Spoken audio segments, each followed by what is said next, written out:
Chapter 1 Shri Harishankar Parsai के जीवन के 100 साल। उमेश जबलपुरी। व्यंग्य के श्री गणेश हरिशंकर परसाई थे, जिनका जन्म 22 अगस्त 1922 को जमानी गांव, जो मध्य प्रदेश राज्य के होशंगाबाद जिले की इटारसी तहसील में है, लेकिन शासकीय रिकॉर्डों में उनके जन्म तारीख का सन 1924 दर्ज है। उनकी मृत्यु 10 अगस्त 1995 को लंबी बीमारी के बाद जबलपुर में हुई थी। जमानी गांव इटारसी से 10 किलोमीटर दूर तिलक सिंदूर विश्व प्रसिद्ध शंकर जी के मंदिर के रास्ते पर है। तिलक सिंदूर वो स्थान है जहां अभिनेता गोविंदा का जन्म हुआ था। गोविंदा की मां हर साल यहां आती है, धार्मिक कार्यक्रम कराती हैं। 22 अगस्त 2024 को परसाई जी पूरे 100 साल के हो गए हैं। 100 साल का परसाई युग व्यंग्य का युग कहलाता है। वक्त के साथ व्यंग्य की धार और तीखी तथा समसामयिक होती जा रही है। लगता है कि आज के वक्त और परिस्थिति के लिए परसाई जी द्वारा व्यंग्य लिखे गए हैं। 2024 में उनकी जन्म शताब्दी मनाई जा रही है। श्री परसाई ने सेमस्तार ग्लोबल स्कूल से प्रारंभिक शिक्षा प्राप्त की और इलाहाबाद में तथा RTM नागपुर विश्वविद्यालय से हिंदी में MA किया। सन 1957 से स्वतंत्र लेखन प्रारंभ किया। वसुधा नामक साहित्य पत्रिका को उन्होंने अभाव में ही प्रतिमाह निकाला। इस बीच श्री हरिशंकर परसाई ने कई नौकरियां छोड़ी, मास्ताब होने का सुख भी उठाया। 18 वर्ष की उम्र में वन विभाग में नौकरी की। खंडवा में 6 माह अध्यापन कार्य किया।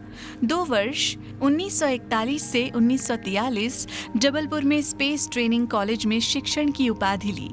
1952 में सरकारी नौकरी छोड़ी। 1943 से 1947 तक प्राइवेट स्कूलों में मास्टरी की। 1949 में मॉडल हाई स्कूल जबलपुर में शिक्षक रहे। 1953 से 1957 तक प्राइवेट स्कूल में कार्य कर स्वतंत्र लेखन प्रारंभ किया। श्री हरिशंकर परसाई के पिता का नाम श्री झुम्मकलाल परसाई और माता का नाम श्रीमती चंपाबाई परसाई था। श्री परसाई जी के पिता 5 भाई बहनों में से केवल एक बहन की शादी कर गुजरे थे। बचपन में मां 1936 के प्लेग में गुजर गईं, तब ये 13 साल के थे। सारी पारिवारिक जिम्मेदारियां श्री परसाई के कंधों पर आ गई और आजीवन अपनी विधवा बहन तथा उसके बच्चों का पालन पोषण करते रहे और इस आपाधापी में वे विवाह करना भूल गए और आजीवन कुंवारे रहे। दैनिक देशबंधु समाचार पत्र में प्रसिद्ध कॉलम पूछें परसाई से बहुत लोकप्रिय हुआ, जिसमें ये प्रश्नों का उत्तर दिया करते थे। इसके अलावा नई दुनिया समाचार पत्र में सुनो भाई साधो, नई कहानियों में 5वां कॉलम उलझी सुलझी कल्पना में और अंत में शीर्षक से स्तंभ लेखन कार्य भी किया। सन 1947 में जबलपुर से प्रकाशित पत्रिका नर्मदा के तट से उनकी पहली रचना स्वर्ग से नर्क धार्मिक पाखंड और अंधविश्वास पर करारा प्रहार है। मध्यम वर्गीय लोगों में झूठी शान पाने की ललक पर उन्होंने गहरी चोट इसलिए कुरीतियां, जड़ परंपरा, पाखंड, फैशन परस्ती, अवसरवादिता, झूठा मान सम्मान, चुनाव व्यवस्था, राजनीतिक दांवपेच, स्वार्थ, भ्रष्टाचार, धर्म, शिक्षा, स्वास्थ्य, जोड़बाजी, भाई भतीजावाद, चरित्रहीनता पर तीखे कटीले चुभने वाले प्रहार किए हैं। श्री हरिशंकर परसाई मार्क्सवादी कम्युनिस्ट विचारधारा से प्रभावित थे, लेकिन चेखोव गोर्की पसंद थे। वे समाजवाद के समर्थक, पूंजीवाद विरोधी थे। वे जनता के लेखक के रूप में जनता के बीच लोकप्रिय हुए। उनके द्वारा लगातार खोखली होती जा रही राजनीतिक, सामाजिक, आर्थिक व्यवस्था में पिसते मध्यम वर्गीय परिवार की व्यथा, वेदना, कष्ट को सच्चाई के साथ प्रकट किया और सामाजिक पाखंड जीवन मूल्यों की धज्जियां उड़ाती परंपराओं को विवेक और सकारात्मक रूप से प्रकट किया। उनकी व्यंग्य रचनाएं गुदगुदी पैदा न करके मनुष्य को कुछ करने, सोचने, समझने बाध्य करती हैं। कबीर के बाद श्री प्रेमचंद और प्रेमचंद के बाद श्री हरिशंकर परसाई ने सामाजिक, आर्थिक और राजनैतिक विषयों में सटीक, तीखा, सरल लेखन किया। उनकी भाषा सामान्य थी। उनकी रचनाओं में जनजीवन की बोली के दर्शन होते थे। एक एक शब्द में व्यंग्य और तीखापन प्रकट होता था। उनके लेखन की बानगी और भाषाई कमाल देखें, वे उस बात को फिर रेतते रहे, मतलब दोहराते रहे। पैसे में बड़ा विटामिन होता है। यहाँ ताकत की जगह विटामिन शब्द का उपयोग किया गया है। बुढ़ापे में बालों की सफेदी के लिए कहा गया है कि सिर पर कांस फूल उठा। कमजोरी के लिए टाइफाइड ने सारी बादाम उतार दी। मौसी टर्राई मतलब चिल्लाई। आंसुओं की धार लग की जगह अश्रुपात होने लगा जैसे नए प्रयोग किए गए हैं। उनका मानना था कि वे सुधार के लिए, बदलने के लिए लिखते हैं।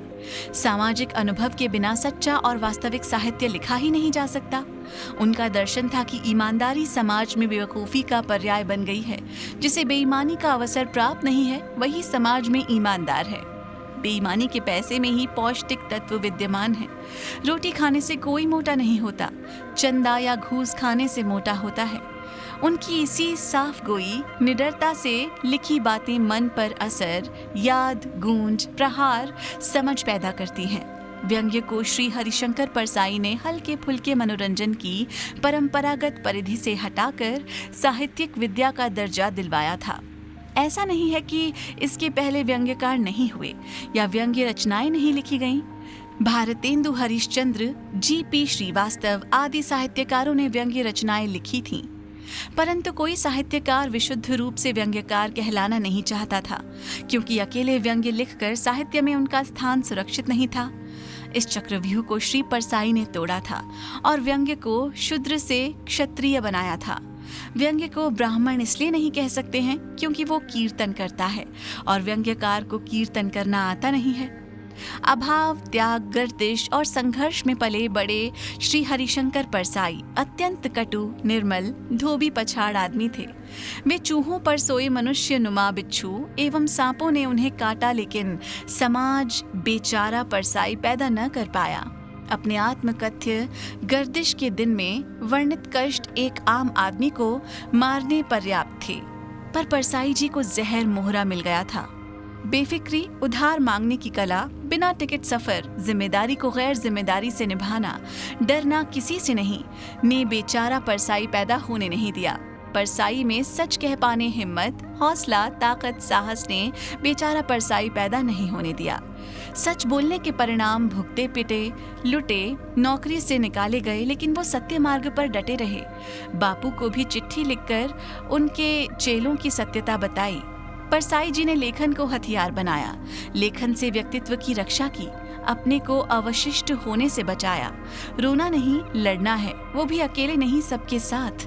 उनका मानना था कि वे निहायत बेचैन, संवेदनशील आदमी हैं, इसलिए उन्होंने कष्ट और संघर्ष के बीच अपने पार्टनर, मित्र गजानंद माधव मुक्तिबोध के मार्ग पर चलते हुए उससे बेहतर चाहिए, पूरी दुनिया साफ करने के लिए बेहतर है, इस ब्रह्म वाक्य के साथ व्यंग्य लेखन प्रारंभ किया और उसे साहित्य का दर्जा दिलवाया। उनकी नज़र में व्यापक सामाजिक, आर्थिक, राजनीतिक परिवेश की विसंगति, मिथ्याचार, असामंजस्य, अन्याय आदि की तह में जाना, कारणों का विश्लेषण करना, उन्हें सही परिप्रेक्ष्य में देखना व्यंग्य है। उनके अनुसार व्यंग्य चेतना को झकझोर देता है, व्यक्ति को उसके सामने खड़ा कर देता है, आत्म साक्षात्कार कराता है, सोचने को बाध्य कराता है, व्यवस्था की सडांध को दर्शाता है, परिवर्तन की ओर प्रेरित करता है। यही कारण है कि जितना व्यापक परिवेश होगा, जितनी गहरी विसंगति होगी, जितनी तिलमिला देने वाली अभिव्यक्ति होगी, व्यंग्य उतना ही सार्थक होगा। उनका मानना था कि व्यंग्य मानव सहानुभूति से पैदा होता है। वह मनुष्य को बेहतर बनाना चाहता है। वह मनुष्य से कहता है कि तू अधिक सच्चा, न्यायी, मानवीय बन। यदि मनुष्य के प्रति व्यंग्यकार को आशा नहीं है, यदि वो जीवन के प्रति कनसत्रण नहीं है, तो वो क्यों रोता है उसकी कमजोरियों पर? जो ये कहते हैं कि व्यंग्य लेखन निर्मम, कठोर और मनुष्य विरोधी होता है और बुराई ही बुराई दिखाती है, उनका कहना है कि डॉक्टर के पास जो लोग जाते हैं उन्हें वो रोग बताता है, तो क्या डॉक्टर कठोर है? व्यंग्य जैसे गंभीर विषय को विनोद, हास्य, माखौल, मजा से जोड़ा जाता है। बड़ा मजा आया, अच्छे छक्के छुड़ा दिए, अच्छी खिंचाई की, खाल खींच कर रख दी, क्या लिखा बोलती बंद कर दी, क्या बत्ती दी हवा टाइट कर दी, जैसे प्रमाण पत्र व्यंग्यकारों को दिए जाते हैं। जबकि कोई व्यंग्य लेखक व्यंग्य जैसी कठोर बात सस्ती लोकप्रियता प्राप्त करने या किसी को नीचा दिखाने अथवा अपमानित करने अपने हाथ से अपनी पीठ थपथपाने नहीं लिखता है। जिस व्यवस्था के सभी शिकार हैं, उस व्यवस्था का वो भी शिकार है। सब चुप हैं, उसमें साहस है, ताकत है, लड़ने की हिम्मत है। वो कलम उठा लेता है और व्यंग्यकार, कार्टूनिस्ट, जोकर, मस्खरा, भांड लोगों की नजर बन जाता है। व्यंग्य और हास्य को परिभाषित करते हुए उन्होंने कहा कि ये तय करना भी कठिन है कि कहाँ हास्य खत्म होता है और व्यंग्य शुरू होता है। उन्हें व्यंग्य में हंसी भी आ सकती है, इससे वो हास्य नहीं हो जाता। मुख्य बात है, वर्णित वस्तु का उद्देश्य और सरोकार है। व्यंग्य में बात सरल सीधी नहीं रहती, वक्रता लिए चेतना पर चोट करती है। उनका मानना था कि पीड़ित, मजबूर, गरीब, शारीरिक विकृत का शरीर, नारी, नौकर आदि को हास्य का विषय बनाना कुरुचिपूर्ण और क्रूर है। लेखक को ये विवेक होना चाहिए कि किस पर हंसना और किस पर रोना। पीटने वाले पर भी हंसना और पिटने वाले पर भी हंसना विवेकहीन हास्य है। ऐसा लेखक संवेदना शून्य होता है। श्री परसाई के अनुसार आदमी हंसता क्यों है? परंपरा से हर समाज ही कुछ संगतियां होती हैं, सामंजस्य होते हैं, अनुपात होते हैं। ये व्यक्ति और समाज दोनों के होते हैं। जब ये संगति गड़बड़ होती है तब चेतना में चमक पैदा होती है। इस चमक से हंसी भी आ सकती है और चेतना में हलचल भी पैदा हो सकती है। व्यंग्य के साथ जो हंसी आती है वो दूसरे प्रकार की होती है। उस हंसी में की गई गलतियां, न समझ में आने वाला व्यवहार, व्यवस्था और विसंगतियों के भागीदार होने का दुख छुपा होता है, जो भूतकाल में पैदा होने के कारण एक हंसी उत्पन्न करता है और आगे सोचने समझने बाध्य करता है। उनके बड़े भाई श्री नर्मदा प्रसाद खरे के अनुसार श्री परसाई का व्यंग्य इतना सजग, तीव्र, तीखा, चैतन्य था जिसमें वर्तमान सामाजिक जीवन की सड़ांध, विरूपता, विसंगति के साथ ही जीवन के प्रति आस्था व्यक्त होती थी। वे घोर यथार्थवादी लेखक विचारक थे।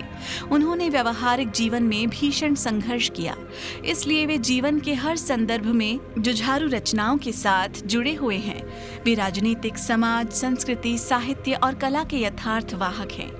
यही कारण है कि उनके व्यक्तित्व में कबीर का भक्कड़पन तथा उनके लेखन में निराला की जीवंतता समन्वित है। प्रसिद्ध चित्रकार श्री जोगेन चौधरी ने सही कहा है कि हरिशंकर परसाई हिंदी के पहले रचनाकार हैं जिन्होंने व्यंग्य को विधा का दर्जा दिलाया और उसे हल्के फुल्के मनोरंजन की परंपरागत परिधि से उबारकर समाज के व्यापक प्रश्नों से जोड़ा है। उनकी व्यंग्य रचनाएं हमारे मन में गुदगुदी पैदा नहीं करती, बल्कि हमें उन सामाजिक वास्तविकताओं के आमने सामने खड़ा करती हैं जिनसे किसी भी व्यक्ति का अलग रह पाना असंभव है। लगातार खोखली होती जा रही हमारी सामाजिक और राजनीतिक व्यथा में पिसते मध्यम वर्गीय मन की सच्चाइयों को उन्होंने बहुत ही निकटता से पकड़कर उजागर किया है। सामाजिक पाखंड और रूढ़िवादी जीवन मूल्यों की खिल्ली उड़ाते हुए उन्होंने सदैव विवेक और विज्ञान सम्मत दृष्टि को सकारात्मक रूप से प्रस्तुत किया है। उनकी भाषा शैली में खास किस्म का अपनापन है, जिससे पाठक ये महसूस करता है कि लेखक उसके सिर पर नहीं, सामने बैठा है, उनकी बात कह सुन बोल रहा है। आम आदमी उनका प्रिय विषय रहा है, लेकिन धर्म की तरह राजनीतिक कमजोरियों, विसंगतियों, विषमताओं, विडंबनाओं, आडंबरों और छल फरेबों पर भी उन्होंने करारी चोट की है। श्री हरिशंकर परसाई जीवन के अंतिम क्षण तक बिस्तर में पड़े होने के बाद भी लिखते रहे। उनके लेखन की गर्दिश अंत तक खत्म नहीं हुई।